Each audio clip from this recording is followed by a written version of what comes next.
everyone, welcome to the vlog. I think that this is my current continuation of my reading vlogs, trying to finish those 6 books so that I can buy 6 more. I've already bought the 2nd Harry Potter book. I just am not allowing myself to read it until I finish the 6 books. One of my plans was to read Howl's Moving Castle, and the problem with it was I have decided to DNF it, and I will be giving it away probably to a free little library, something like that, maybe donating it to a local bookstore or a library or something, but it just really wasn't for me. Like I really enjoyed the movie, but this took more into the aspect of like that there's like bad spirits, and really they're called like demons in the book, but really they're kind of not how they're more mystical sort of creatures, and not exactly like the definition of what I would call like ghosts, demons, whatever,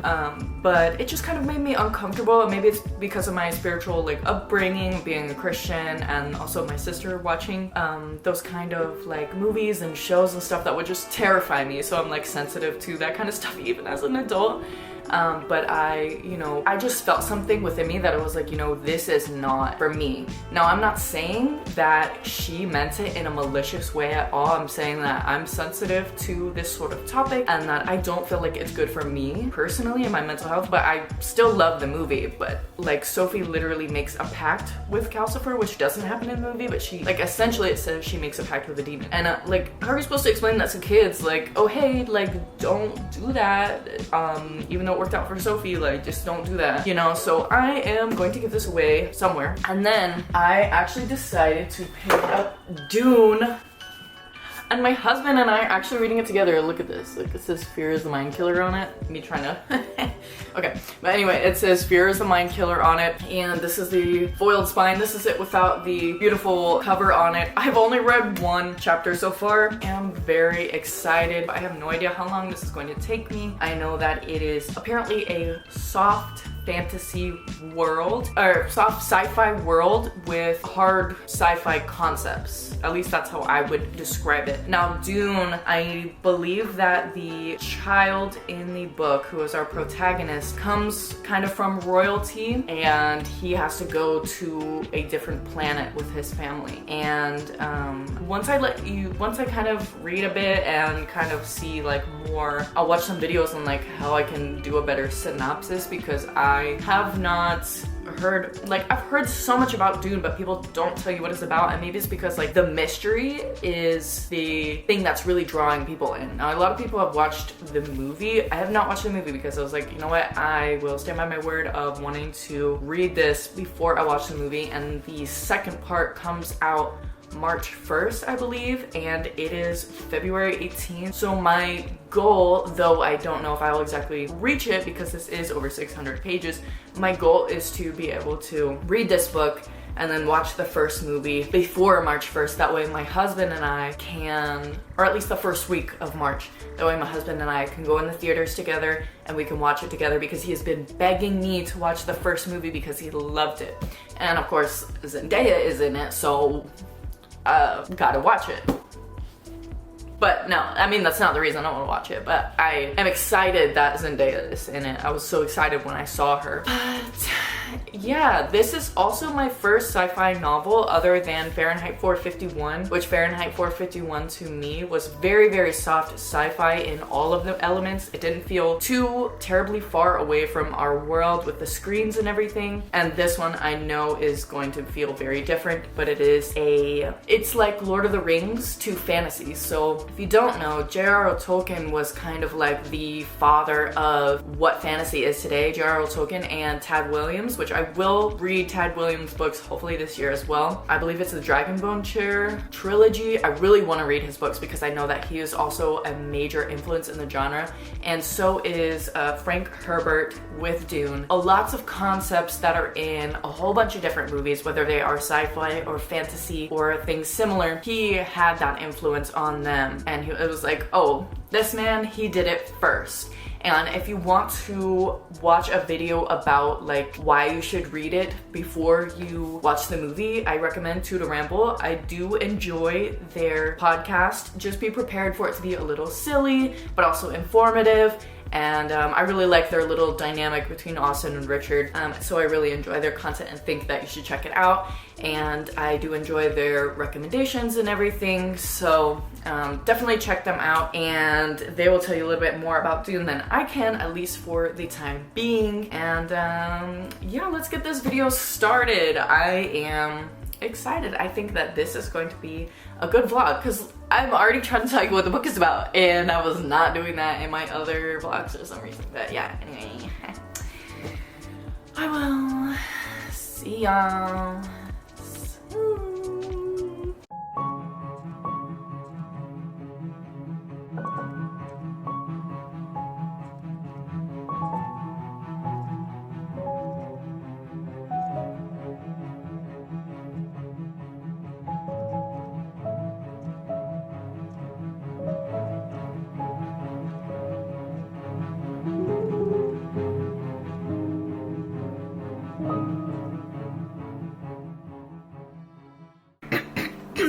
I'm not going to lie to y'all. I kind of go in between being very confused and sort of confused in Dune. And I know that that's kind of how you're supposed to feel, especially when you're starting out, and that like you may not even know most of what's going on until like 50% in.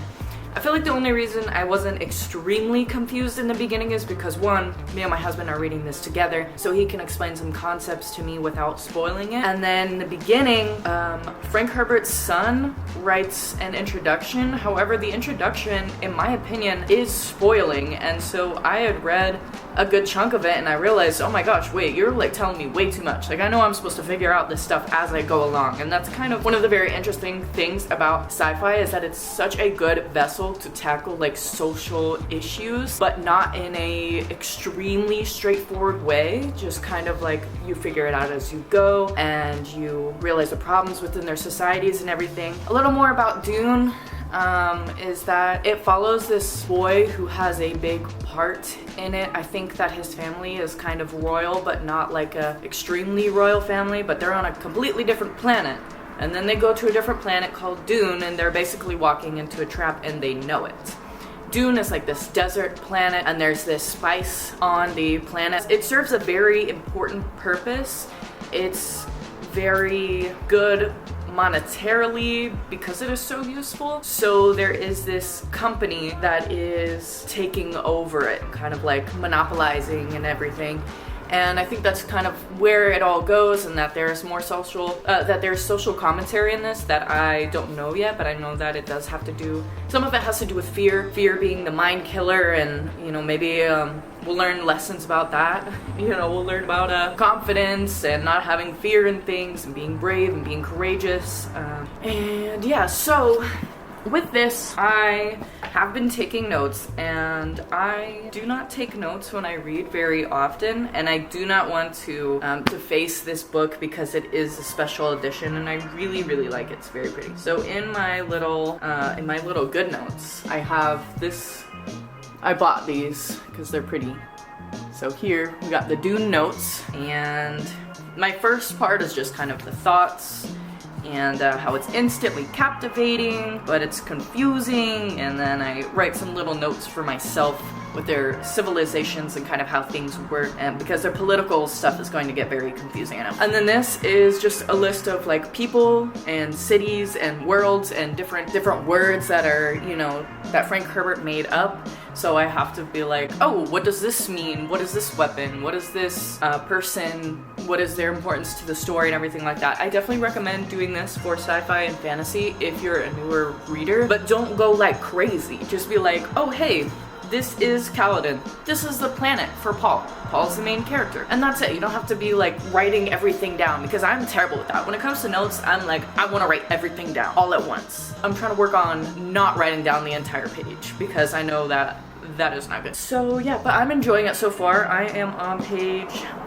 86, and I've really just not even cracked the surface of this freaking book. And yeah, this vlog may end up being, although it's kind of technically part of my reading challenge, I'm not like forcing myself to read things very fast. I'm trying to enjoy things and enjoy the process of reading and not try to be like, oh, well, because I'm doing this challenge, I have to read everything in 24 hours. Like, it's more like this is a difficult book. I understand that it's a difficult book and I want to be able to grasp the concepts of it, and maybe a book that I need to reread again, but I want my first experience to be really good. So I don't want to rush it, and I don't want to force myself to read it either in a certain time frame, because then I'm not going to enjoy the process. So, and my husband has been teaching me that lesson, because that was one of his worries with me doing YouTube, and one of my own worries with me doing YouTube is, oh, like, what if I stop enjoying the process of reading and I force myself to do all these like challenges and stuff? Well, it's a book I want to read, and I'm trying to read it in my own time. I'm just documenting it, and it's a part of my reading 6 books before I read Harry Potter. So, yeah. And I did buy the second Harry Potter book because I needed some motivation to continue my little challenge. So my husband and I went out and I got the second book, and then I'm not gonna buy the rest. But other than that, I don't think I have any updates or anything.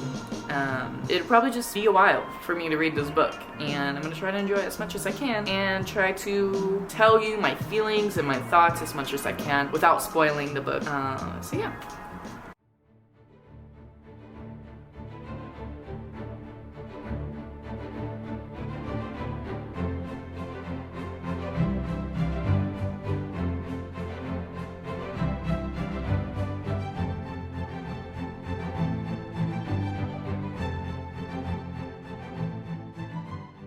Okay, you're gonna hear the cars going by because my window's open and I don't want to close it. So his writing is really good so far. I am on page 98 now. The quotes that he has at the beginning of each kind of chapter that is set in the future is really nice, which is something that I've also seen from Robin Hobb's books.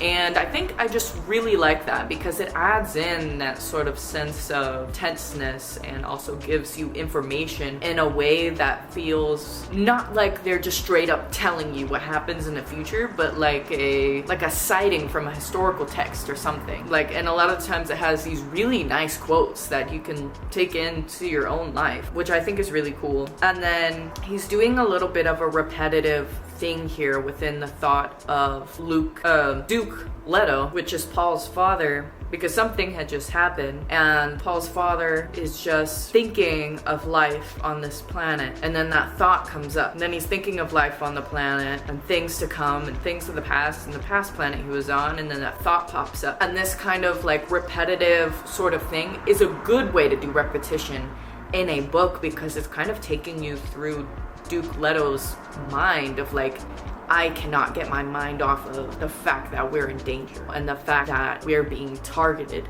And I think that he's doing it in a very good way that you can understand. And I feel like it's very much how the human brain works. Like, you try to take your mind off something and then it comes back. You're trying to do something else and then that thought comes back and you're like, oh my gosh, like, can I get this out of my head already? At least I don't know. Maybe that's just me. But yeah, I don't know. There's lots of quotes you could take out of here. His writing is really good. And although there are hard concepts in here, his writing is easily grasped, I think. So yeah, I don't know. It's been good. I've been enjoying it. Almost page 100. And then, 500 more after that. Okay, so it looks like it's the same day, but it's not. I'm just wearing the same sweater. But I'm on page 120 right now of Dune, and I want to say that I really enjoy being able to hear everyone's inner monologue, and that what I'm kind of realizing as an adult, even though I'm not that far away from teenagehood or anything, but as we grow older, we kind of separate ourselves from how we used to think and who we were when we were younger. And I really enjoy hearing Paul's inner monologue because you realize how observant he is, and I feel like it's something for parents to really, I feel like it's something good for parents to think about, is that your kids, your teenagers are a lot more observant than you think they are. So Paul is watching his father and watching the soldiers and watching his father's men. He's watching their every move, and like any sort of hesitation or anything, he is looking out for that, because he's like, oh well, I can see that they're hesitant about this. I can see that there's something behind what they're saying. I can see that there's something in their movements that's like telling me that something is wrong. You know, that some people are hiding something, or that there are these worries, this fear that isn't being said, but it's being felt by Paul, like he's seeing it. So I think that that's a really cool thing to think about. It's like you kind of get farther and farther away from being younger, and then you kind of forget what it's like, and then you remember, oh, you know, I may have been just as observant or something like that. And as people become parents and grandparents, they kind of forget that like everything they say and do, their child is watching and observing and able to see a lot more things than they may think. So I just think that that's really interesting, and that's a really cool thing that the author has added into the book, especially as a father himself. So yeah, I don't know, it was cool. So I haven't I feel like every clip is gonna be like, so I haven't been reading that much, but I haven't. So I'm on page 122 because I just started reading this morning. But Paul's father, Duke Leto, said, his mentat, which is his master of assassins, said, "I'd sooner cut off my arms than hurt you." Period. Period.